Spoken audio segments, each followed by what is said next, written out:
Echoes of Robert Lee Frost. A Journey Through the Ordinary. Listen to the story carefully.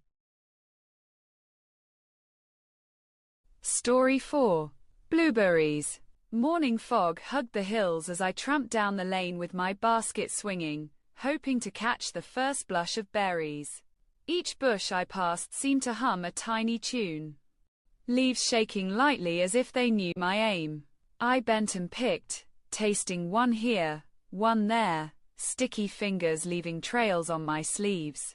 A child from the village waved, asking if I'd found enough, and I laughed, saying berries never run out if you walk slow and look close.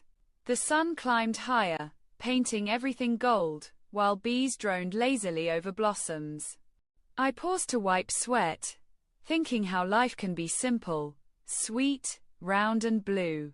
By afternoon, my basket bulged, weight pulling at my arm like a lesson learned too fast. Walking home, birds flitted and whispered, shadows stretched long, and I imagined every era tasting the same small joy, picking life like the berries, soft and true.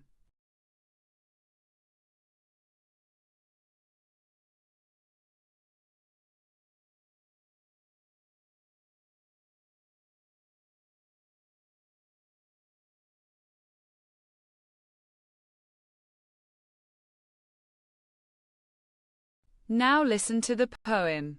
Morning fog drapes the blueberry hill, hands reach down, fingers sticky, still. Each berry picked a taste of sun, simple joys for everyone. Children laugh and wander near, their voices light, their hearts sincere.